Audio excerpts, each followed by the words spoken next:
നമ്മുടെ എല്ലാ ചാനലുകളിലെയും കഥ കേൾക്കുകയും എല്ലാ കഥകൾക്കും മുടങ്ങാതെ കമൻറ്റ് ചെയ്യുകയും ചെയ്തിരുന്ന ഒരാളായിരുന്നു നുസൈബ ഷമീർ എഴുതുന്ന ഒരു കഥയാണ് ഇന്ന്. ഏറ്റവും വലിയ സന്തോഷം എന്താണെന്ന് പറഞ്ഞാൽ നമ്മുടെ ചാനലുകളിലെ കഥ കേട്ട് സ്ഥിരം കമൻറ്റ് എഴുതി കഥ എഴുതുന്നവരായിട്ട് പലരും മാറിയിട്ടുണ്ട്. ഭയങ്കര സന്തോഷം. ഒത്തിരി പേര് എനിക്ക് സൂര്യ രാജേഷിനെ പോലെ, നുസൈബ ഷമീറിനെ പോലെ, വസീം അക്രമിനെ പോലെ ഒരുപാട് ആളുകൾ കമൻറ്റ് എഴുതി കഥ എഴുത്തുകാരികളുമായി മാറിയിട്ടുണ്ട് തീർച്ചയായിട്ടും. അപ്പോൾ പലർക്കും ആഗ്രഹം തോന്നും ഒരു കഥ എഴുതിയിട്ട് എൻ്റെ ശബ്ദത്തിൽ നമ്മുടെ ചാനലിൽ ഒന്ന് അപ്ലോഡ് ചെയ്യണം. തീർച്ചയായിട്ടും നമുക്ക് അപ്ലോഡ് ചെയ്യുന്നതാണ്. അപ്പോൾ ഒരു 22 ദിവസത്തോളം, ഒരു മാസത്തോളം എനിക്ക് ഇവിടുന്ന് വിട്ടു നിൽക്കേണ്ട ഒരു ആവശ്യമുണ്ട്. അപ്പോൾ പലരും എനിക്ക് കഥ അയച്ചു തന്നിട്ടുണ്ട്. ഒരുപാട് കഥകൾ പെൻഡിങ്ങിലുണ്ട്. തീർച്ചയായിട്ടും നമുക്ക് ഒരു ഫെബ്രുവരി മുതൽ എല്ലാവരുടെ കഥയും നമ്മൾ അപ്ലോഡ് ചെയ്യുന്നതാണ്. അപ്പോൾ നിങ്ങളുടെ മനസ്സിലൊരു എഴുത്തുകാരിയൊക്കെ ഉണ്ടെന്നുണ്ടെങ്കിൽ തീർച്ചയായിട്ടും ആരെയാണ് കാത്തിരിക്കുക, ധൈര്യമായിട്ട് എഴുതിക്കുള്ളൂ. പലർക്കും മടിയാണ്, ഇത് എഴുതിയാൽ ശരിയാവുമോ അല്ലെങ്കിൽ ഇത് അയച്ചു കൊടുത്താൽ മോശമാകുമോ എന്നുള്ളത്. ഒന്നും പേടിക്കേണ്ട. ആരും എഴുത്തുകാരികളായിട്ട് ജനിക്കുന്നില്ല. സാഹചര്യങ്ങളാണ് അവരെ എഴുത്തുകാരികളാക്കുന്നത്. അപ്പോൾ വിരസമായ സമയങ്ങളിൽ തീർച്ചയായിട്ടും നിങ്ങളുടെ തൂലിക ചലിപ്പിച്ച് നോക്കൂ. നിങ്ങളുടെ മനസ്സിൻ്റെ അകത്തളങ്ങളിൽ നിന്ന് ഒഴുകി വീഴുന്ന അക്ഷരമുത്തുകളെ തൂലികയിലേക്ക് പകർത്തുമ്പോൾ അത് മികച്ചതാണെങ്കിൽ തീർച്ചയായിട്ടും നമ്മുടെ ചാനലിൽ എൻ്റെ ശബ്ദത്തിലൂടെ കേൾക്കാൻ നിങ്ങൾക്ക് ഭാഗ്യമുണ്ടായിരിക്കും. അപ്പോൾ കഥയിലേക്ക്. അഭിദേവം. രചന നുസൈബ ഷമീർ. അവതരണം Shahul Malayil. Editing Faisal C M Nooncheri.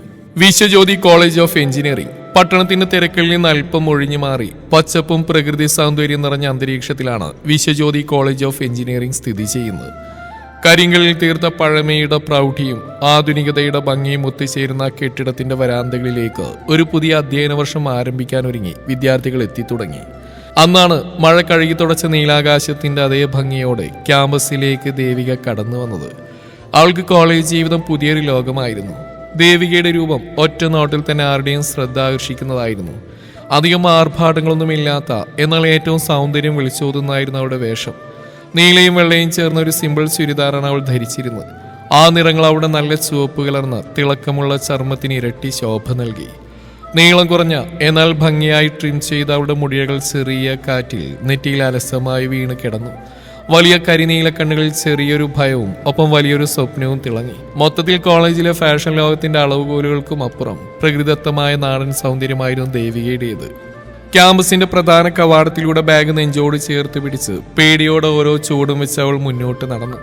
Class മുറി തേടി നടക്കിയായിരുന്നു ദേവികയുടെ മുന്നിലേക്ക് ഗോവണിപ്പടിയുടെ മൂലയിൽ നിന്ന് ചിരിച്ചുകൊണ്ട് ഒരു കൂട്ടം സീനിയർ വിദ്യാർത്ഥികൾ പാഞ്ഞെത്തി. അവരുടെ കൂട്ടുചിരിയിലും നോട്ടങ്ങളിലും ഒരുതരം വഷളത്തരം നിറഞ്ഞു നിന്നു. ഹായ് ഫ്രഷി, പേരെന്താണ്? എങ്ങോട്ടായി തിരക്കിട്ട്? സീനിയർ വിദ്യാർത്ഥികളിൽ തലവനം തോന്നിക്കുന്ന ഒരുവൻ പരിഹാസത്തോടെ ചോദിച്ചു. എൻ്റെ പേര് Devika, first year civil engineering. ഭയം കൊണ്ട് അവളുടെ ശബ്ദം കൊണ്ടറി. ആഹാ, സിവിൽ. അപ്പോൾ പുതിയ പണിയെല്ലാം പഠിച്ചിട്ട് വേണം എവിടുത്തെ സീനിയേഴ്സിനെ സപ്പോർട്ട് ചെയ്യാൻ. എന്നാൽ പിന്നെ ഞങ്ങൾക്ക് വേണ്ടി ഒരു പാട്ട് പാടിയേ. അതല്ലെങ്കിൽ നീ ഇപ്പോൾ വന്ന വഴി ഈ ക്യാമ്പസിനെ കുറിച്ചുള്ള 4 വരി കവിതയെങ്കിലും ചൊല്ല്. അടുത്തയാൾ ചിരിയോടെ പറഞ്ഞു. അവരുടെ ചുറ്റും കൂടുന്ന സീനിയർ വിദ്യാർത്ഥികൾ കൈയടിച്ചിരിക്കാൻ തുടങ്ങി. ദേവികയുടെ കണ്ണുകൾ നിറഞ്ഞു. കാലുകൾ തറയിൽ ഒട്ടിപ്പിടിച്ച പോലെ ചലനമറ്റവയായി. ചുരിദാറിന്റെ ഷോൾ കൊണ്ട് മുഖം മറക്കാൻ അവൾ ശ്രമിച്ചു, വെറുതെ. അപ്പോഴാണ് ആ ചിരികൾക്കിടയിൽ ഭിത്തിയിൽ ചാരി നിന്ന് ഈ രംഗം കണ്ടുകൊണ്ടിരുന്ന ഒരാൾ മുന്നോട്ട് വന്ന്. ആ വരവൊരു കാറ്റുപോലെയായിരുന്നു. പെട്ടെന്ന് അന്തരീക്ഷം ശാന്തമായി. എന്താ ഇവിടെ? തീവ്രമായ എന്നാൽ ശാന്തമായ ശബ്ദം കേട്ടപ്പോൾ സീനിയർ വിദ്യാർത്ഥികൾ ഞെട്ടിത്തിരിഞ്ഞു നോക്കി. അഭിമന്യു. 6 അടിക്ക് മുകളിൽ ഉയരമുള്ള കറുത്ത ഷർട്ടും ജീൻസുമാണ് അവന്റെ വേഷം. ഷർട്ടിന്റെ കൈകൾ മടക്കി വെച്ചിരുന്നുകൊണ്ട് അവന്റെ ബലിഷ്ഠമായ കൈകളിലെ പേശികൾ വ്യക്തമായി കാണാമായിരുന്നു. തിളങ്ങുന്ന കറുത്ത മുടിയും മീശയും താടിയും അവന്റെ രൂപത്തിനൊരു പ്രത്യേക പൗരുഷം നൽകി. അവന്റെ കണ്ണുകൾക്ക് നല്ല കറുപ്പ് നിറമായിരുന്നു. ഒരു നോട്ടം മതി ആരെയും അടക്കി നിർത്താൻ. വെയിലേറ്റ് കരുവാളിച്ച അവന്റെ ചർമ്മം അവന്റെ പൗരുഷത്തെ ഊട്ടി ഉറപ്പിക്കുന്നതായിരുന്നു. ക്യാമ്പസിലെ മറ്റു വിദ്യാർത്ഥികളെക്കാൾ പ്രായം കൂടുതലുണ്ടെന്ന് തോന്നിപ്പിക്കുന്ന ഒരു അപരിചിത ഗാംഭീര്യം അവനുണ്ടായിരുന്നു. അഭി, നീ ഇതിലിടവുണ്ട. ഇവള് ഞങ്ങളുടെ ഫ്രഷ് എഞ്ചിനീയറിംഗ് ജൂനിയറാ. റാഗിങ് ഞങ്ങളുടെ അവകാശമാണ്. സീനിയർ കൂട്ടുകാർ തലവനൽപ്പം ദേഷ്യത്തോടെ പറഞ്ഞു. അഭിമന്യു ഒരു പുഞ്ചിരിയോടെ അവന്റെ അടുത്തേക്ക് നടന്നു. ആ ചിരിയിൽ പരിഹാസത്തേക്കാൾ ഒരു ഭീഷണി ഒളിഞ്ഞിരിപ്പുണ്ടായിരുന്നു. അവകാശോ? റാഗിങ് നിർത്തണമെന്ന് പ്രിൻസിപ്പൾ എത്ര തവണ പറഞ്ഞിട്ടുള്ള? ഇനി ഇവളോടോ അല്ലെങ്കിൽ മറ്റൊരു ജൂനിയർ വിദ്യാർത്ഥിയോടോ നിങ്ങൾ റാഗിങ് പറയാനായിട്ട് എന്തെങ്കിലും പ്രശ്നം ഉണ്ടാക്കിയാ? അവൻ ആ സീനിയർ വിദ്യാർത്ഥിയുടെ തോളിൽ കൈവച്ച് ശബ്ദം താഴ്ത്തി കറുത്ത കണ്ണുകൾ നേർക്കുനേർ നോക്കി പറഞ്ഞു. പിന്നെ ഞാനായിരിക്കും നിങ്ങളുടെ പ്രശ്നം, മനസ്സിലായല്ലോ? ആ നോട്ടത്തിന്റെ തീവ്രതയിൽ സീനിയർ വിദ്യാർത്ഥിയുടെ മുഖത്തെ ചിരിമാഞ്ഞു. അഭിമന്യുവിന്റെ ആ പൗരുഷത്തിന് മുമ്പിൽ അവനൊരക്ഷരം മറുപടി പറയാനായില്ല. അവർ പരസ്പരം നോക്കി പതിയെ അവിടെ നിന്നും പിൻവാങ്ങി. സീനിയർ വിദ്യാർത്ഥികൾ പോയെന്നുറപ്പായപ്പോൾ അഭിമന്യു ദേവികയുടെ അടുത്തേക്ക് നടന്നു. ഭയം കൊണ്ട് വിറച്ചിൽക്കുന്ന അവൾ നോക്കി അവൻ മൃദുവായി ചിരിച്ചു. പേടിക്കണ്ട, അവരിനി വരില്ല. നീ ഏത് ഡിപ്പാർട്ട്മെന്റില്ല? അവന്റെ ശബ്ദം അവൾക്കൊരു ആശ്വാസമായിരുന്നു. സിവിൽ എഞ്ചിനീയറിംഗ്, അവൾ പതുക്കെ പറഞ്ഞു. അഭിമന്യു കയ്യിലുണ്ടായിരുന്ന താക്കോലിൽ വിരലോടിച്ചുകൊണ്ട് പറഞ്ഞു. ശരി, എന്നാ വരൂ, ഞാൻ നിന്നെ ക്ലാസ് റൂമിലെത്തിക്കാം. ഞാൻ ഫൈനൽ ഇയർ മെക്കാനിക്കൽ സ്റ്റുഡൻറ്റാ, പേര് അഭിമന്യു. വിശ്വജ്യോതിയിൽ ഞാനില്ലാതൊരു നിയമവും നടപ്പിലാവില്ല. അവന്റെ ആ വാക്കുകളിലെ ധൈര്യവും ആത്മവിശ്വാസവും ദേവികയെ വല്ലാതെ ആകർഷിച്ചു. അവൾ മെല്ലെ തലയുയർത്തി അവന്റെ മുഖത്തേക്ക് നോക്കി. ആ നിമിഷം അവന്റെ കണ്ണുകളിലെ തീക്ഷ്ണതയും അവളുടെ കണ്ണുകളിലെ നന്ദിയും ആദ്യമായി ഉടക്കി. അഭിമന്യുവിന്റെ വാക്കുകളിൽ ശക്തി സംഭരിച്ച് ദേവിക ക്ലാസ്സിലേക്ക് കയറി. സിവിൽ എഞ്ചിനീയറിംഗ് 1ാം വർഷ ക്ലാസ്. ഭൂരിഭാഗം പേരും അപരിചിതർ. അവൾ ഒഴിഞ്ഞൊരു സീറ്റിൽ പോയിരുന്നു. എവിടെ ഇരുന്നോട്ടെ? മെലിഞ്ഞ കണ്ണട വെച്ച സംസാരിക്കാൻ വളരെ ഇഷ്ടമുള്ള ഒരു പെൺകുട്ടി ചിരിച്ചുകൊണ്ട് ദേവികയുടെ അടുത്ത് വന്ന് ചോദിച്ചു. ആ, ഇരുന്നോളൂ. ഞാൻ അനു, തൃശ്ശൂർക്കാരിയാ. എന്താ തന്റെ പേര്? ഞാൻ ദേവിക. ദേവിക ചെറുതായി ചിരിച്ചു. റാഗിങ് ഉണ്ടായോ തനിക്ക് നേരെ? ഉവ്, ഒരേട്ടൻ വന്നെന്നെ രക്ഷിച്ചു. ആ ഏട്ടൻ വന്നില്ലായിരുന്നെങ്കിൽ അഭിമന്യു എന്ന പേര്. ഫൈനൽ ഇയർ മെക്കാനിക്കലാണെന്ന് പറഞ്ഞു. അനുവിന്റെ കണ്ണുകൾ തിളങ്ങി. ഓ, അഭിമന്യു ഏട്ടനോ? വിശ്വജ്യോതിയിലെ എല്ലാ പെൺകുട്ടികളെയും ക്രഷാണത്. ഒരു ഹീറോ ലുക്കല്ലേ? സത്യം പറഞ്ഞ ഈ കോളേജിലെ എല്ലാ കാര്യങ്ങളും തീരുമാനിക്കുന്ന മൂപ്പരാന്നാ കേൾവി. ഭയങ്കര പവർഫുള്ളാ. ദേവിക അറിയാതെ പുഞ്ചിരിച്ചു. അഭിമന്യുവിനെ കുറിച്ച് മറ്റൊരാൾ സംസാരിക്കുന്ന കേൾക്കുന്ന അവൾക്ക് ഇഷ്ടപ്പെട്ടു. ആ ദിവസം മുഴുവൻ പഠനത്തെക്കാളേറെ അവർ കോളേജ് വിശേഷങ്ങളും അഭിമന്യുവിന്റെ രക്ഷകവേഷത്തെക്കുറിച്ചും സംസാരിച്ചു. ആദ്യത്തെ ദിവസം ഭയം മാറി അനുവിന്റെ സൗഹൃദത്തിലൂടെ ദേവിക ക്യാമ്പസുമായി പൊരുത്തപ്പെട്ടു തുടങ്ങി. അടുത്ത ദിവസം ഉച്ചഭക്ഷണത്തിന് ശേഷം ദേവിക അനുവും കൂടി ക്യാൻറ്റീനിലേക്ക് പോയി. കോളേജ് ക്യാൻറ്റീൻ എപ്പോഴും ഒരു ഉത്സവപ്പുറമാണ്. ചിരിയും സംസാരവും പാത്രങ്ങളുടെ കിലുക്കവും എല്ലാം അവിടെ ഉണ്ടായിരുന്നു. ഒരൊഴിഞ്ഞ കോണിലിരുന്ന് അവർ രണ്ടുപേർക്കും പ്രിയപ്പെട്ട ഇഞ്ചിയിട്ട കടുപ്പത്തിലുള്ള ചായ ഓർഡർ ചെയ്തു. നമ്മൾ അഭിമന്യായിട്ട് നിന്ന് കണ്ടില്ലേ ദേവികെ? ചായ ഊതി കുടിച്ചുകൊണ്ടാണ് ചോദിച്ചു. ആ, ഞാൻ കണ്ടില്ല. ദേവികയുടെ മറുപടിയിൽ നിരാശ ഉണ്ടായിരുന്നില്ല. എങ്കിലും ആ ചോദ്യം അവളുടെ ശ്രദ്ധയെ കോളേജിന്റെ മറ്റു ഭാഗങ്ങളിലേക്ക് എത്തിച്ചു. അപ്പോഴാണ് ക്യാൻറ്റീനിലെ പ്രധാന കവാടത്തിലൂടെ അഭിമന്യു അവന്റെ കൂട്ടുകാരും കടന്നു വന്ന്. കൂടെ തന്നെ അവന്റെ കൂട്ടുകാരായ കിരണും വിപിനും ഉണ്ടായിരുന്നു. അഭിമന്യുവിന്റെ അതേ പ്രൗഢിയിൽ ആ മെക്കാനിക്കൽ ഗ്യാങ് ക്യാൻറ്റീനിലേക്ക് കടന്നു വന്നപ്പോൾ പലരുടെയും ശ്രദ്ധ അവരിലേക്ക് തിരിഞ്ഞു. അവർ 3 പേരും ഒരു വലിയ ടേബിളിനടുത്തായിരുന്നു. ചായക്കപ്പ് ചുണ്ടോടടുപ്പിച്ച അഭിമന്യുവിന്റെ കണ്ണുകൾ തിരക്കുകൾക്കിടയിലൂടെ താനെ ദേവികയിരുന്ന കോണിലേക്ക് എത്തി. പല പെൺകുട്ടികൾ അഭിമന്യുവിനെ ഉളികണ്ണിട്ട് നോക്കുന്നുണ്ടായിരുന്നു. എന്നാൽ അവന്റെ നോട്ടം അവിടെയൊന്നുമല്ലായിരുന്നു. അവൻ അവളെ തന്നെ നോക്കുകയായിരുന്നു. ഇന്നലെ നീലയും വെള്ളയും ചേർന്ന വേഷത്തിലായിരുന്നു ദേവിക. ഇന്ന് ഇളം മഞ്ഞ നിറത്തിലുള്ള ടോപ്പും ജീൻസുമാണ് ധരിച്ചിരുന്നത്. ആ നിറം അവളുടെ മുഖത്തിന് കൂടുതൽ പ്രകാശവും മനോഹാരിതയും നൽകി. അവൾ ചായക്കപ്പ് ചുണ്ടോടടുപ്പിച്ച് സംസാരിക്കുന്നവൻ കണ്ണെടുക്കാതെ നോക്കി നിന്നു. ഈ സമയം കിരണും വിപിനും അഭിമന്യുവിന്റെ നോട്ടം ശ്രദ്ധിച്ചു. എന്താടാ അഭി, പുതിയ ഗവേഷണമാണോ? കിരൺ ചിരിച്ചുകൊണ്ട് അഭിമന്യുവിന്റെ തോളിൽ തട്ടി. ഏയ്, എന്ത് ഗവേഷണം? അഭിമന്യു പെട്ടെന്ന് ശ്രദ്ധ മാറ്റി ചോദിച്ചു. അല്ല, ഒരു പ്രത്യേക കോണിലേക്ക് ഒറ്റ നോട്ടം. നിനക്ക് വല്ല ലോഹക്കൂട്ടുകളും ഇഷ്ടപ്പെട്ടു പോയോ? കിരൺ കളിയാക്കി. ശരിയാബി, നീ സാധാരണ ഇങ്ങനെ ആരെയും നോക്കാറില്ലല്ലോ, വിപിൻ കൂട്ടിച്ചേർത്തു. ഏയ്, ആവുന്നല്ല, ഞാൻ അവിടെ പുതുതായിട്ട് വന്ന ഫൈനൽ ഇയർ പ്രൊജക്ടിനെ കുറിച്ചുള്ള ആർട്ടിക്കിൾ വെച്ചിട്ടുണ്ടോ നോക്കിയതാ. അഭിമന്യു ഒഴിഞ്ഞു മാറാൻ ശ്രമിച്ചു. ഓഹോ, പുതിയ ആർട്ടിക്കിളിന് ഇത്രയ്ക്ക് നീലക്കണ്ണും കടുപ്പമുള്ള ചായയുടെ ചൂടുമുള്ള ഭംഗിയുണ്ടോടാ. ഇന്നലെ റാഗിങ് നടന്നപ്പോൾ നീ പോയത് ഈ ആർട്ടിക്കിളിന്റെ അടുത്തേക്കാണല്ലേ? കിരൺ ചിരിച്ചുകൊണ്ട് പറഞ്ഞു. അഭിമന്യു ചിരി വന്നെങ്കിലും അവൻ കൈകൊണ്ട് ആ ചിരി അവർ രണ്ടുപേരും കാണാതെ തടഞ്ഞു. ആ, മതിയേക്കണ്ടാളും. ആ ഒരു ചിരിച്ചും കളിയാക്കി എനിക്കും ദേവികയുടെ അടുത്തായിരുന്നിരുന്ന അനുവിന്റെ ശ്രദ്ധയിൽപ്പെട്ടു. ദേവിക, ആ ഗ്യാങ്ങിനെ കണ്ടോ? അഭിമന്യു ഏട്ടനും കൂട്ടുകാരും. നോയിക്കേ, ഏട്ടന്റെ ഫ്രണ്ട്സ് എന്തൊക്കെയോ പറഞ്ഞ ഏട്ടനെ കളിയാക്കിയ അനു പറഞ്ഞു. ദേവിക അനു പറഞ്ഞ ദിക്കിലേക്ക് തല ഉയർത്തി നോക്കി. നേർക്കുനേർ അവരുടെ കണ്ണുകൾ വീണ്ടും കണ്ടുമുട്ടി. ചായ കുടിച്ചുകൊണ്ടിരുന്ന അഭിമന്യു നിമിഷം സ്തംഭിച്ചു പോയി. അവന്റെ കറുത്ത കണ്ണുകളിലെ തീക്ഷ്ണമായ നോട്ടം ദേവികയിൽ ഉടക്കി. ദേവികയുടെ മുഖം പെട്ടെന്ന് ചുവന്നുകൊടുത്തു. ഈ ലോകത്ത് താനും അവനും മാത്രമേ ഉള്ളൂ എന്നൊരു തോന്നൽ. അവൾ പെട്ടെന്ന് നോട്ടം മാറ്റി താഴെ വെച്ചിരുന്ന ചായക്കപ്പിലേക്ക് നോക്കി. അഭിമന്യു വേഗം കൂട്ടുകാരിലേക്ക് ശ്രദ്ധ തിരിച്ചു. എങ്കിലും ഒരു നേരിയ പുഞ്ചിരി അവന്റെ ചുണ്ടിൽ ഒളിപ്പിച്ചു. ആദ്യ ദിവസത്തെ പേടിയോടെയുള്ള നോട്ടമായിരുന്നില്ലത്. ഒരുതരം ആകർഷണവും നാണവും കലർന്ന നോട്ടമായിരുന്നു അത്. ദേവിയുടെ മനസ്സിൽ അഭിമന്യു എന്ന പേര് വീണ്ടും ആഴത്തിൽ പതിഞ്ഞു. ക്യാൻറ്റീനിലെ ആകസ്മികമായ നോട്ടം ദേവികയുടെ മനസ്സിൽ അഭിമന്യുവിനെ കുറിച്ചുള്ള ചിന്തകൾക്ക് തീ കൊളുത്തിയിരുന്നു. അടുത്ത ദിവസം അവൾ അനുവിനോട് ഈ കാര്യം പങ്കുവെച്ചു. ദേവിക, നീ ശ്രദ്ധിച്ചിട്ടില്ലായിരിക്കും, പക്ഷെ ഞാൻ കണ്ടിട്ടുണ്ട്. അഭിമന്യു ഏട്ടൻ പലപ്പോഴും നിന്നെ നോക്കുന്നു. നിന്നെ രക്ഷിച്ച മുതൽ ഏട്ടന് നിന്നോട് എന്തൊരു പ്രത്യേക ഇഷ്ടമുണ്ട്, അനു പറഞ്ഞു. ദേവികയുടെ മുഖം ചുവന്നു. വെറുതെ പറയില്ല അനു, നിനക്ക് തോന്നിയായിരിക്കും. അനുവിനോട് അങ്ങനെ പറഞ്ഞെങ്കിലും അവളുടെ മനസ്സിലും അങ്ങനെ തോന്നൽ കയറിക്കൂടിയിരുന്നു. ആ തോന്നൽ അവളുടെ മനസ്സിൽ ഒരു മധുരമുള്ള വേദനയായി കിടന്നു. അങ്ങനെ ഇരിക്കെ സിവിൽ എഞ്ചിനീയറിംഗിനായുള്ള ഒരു പ്രധാന റെഫറൻസ് ബുക്ക് തേടി ദേവിക കോളേജിലെ ലൈബ്രറിയിലേക്ക് പോയി. വിശാലമായ ലൈബ്രറിയുടെ പഴയ പുസ്തകങ്ങളുടെ ഗന്ധം നിറഞ്ഞ കോണിലിരുന്ന് അവൾ പുസ്തകങ്ങൾ മറിച്ചു നോക്കിയായിരുന്നു. അവൾക്ക് അത്യാവശ്യമുണ്ടായിരുന്ന പുസ്തകം ഡിസൈൻ ഓഫ് സ്ട്രക്ചർ എന്ന വലിയ ഗ്രന്ഥം ഏറ്റവും മുകളിലെ ഷെൽഫിലായിരുന്നു വെച്ചിരുന്നത്. എത്ര ശ്രമിച്ചിട്ടും അവൾക്കതിൽ കയ്യെത്തിയില്ല. പെട്ടെന്ന് ആരും അറിയാതെ അവളുടെ പിന്നിലൊരു നിഴൽ വീണു. അവൾ തിരിഞ്ഞു നോക്കും മുമ്പ് ശക്തമായ ഒരു കൈ അവളുടെ തലക്ക് മുകളിലൂടെ ഷെൽഫിലേക്ക് നീണ്ടു. അവളുടെ കവിളിൽ അവന്റെ കൈമുട്ടി നേരിയതായി തട്ടിയതുപോലെ നിമിഷങ്ങൾക്ക് ആ വലിയ പുസ്തകം അവളുടെ മുന്നിൽ താഴ്ന്നു വന്നു. അഭിമന്യു. അവരുടെ മുഖങ്ങൾ അടുത്തടുത്ത്.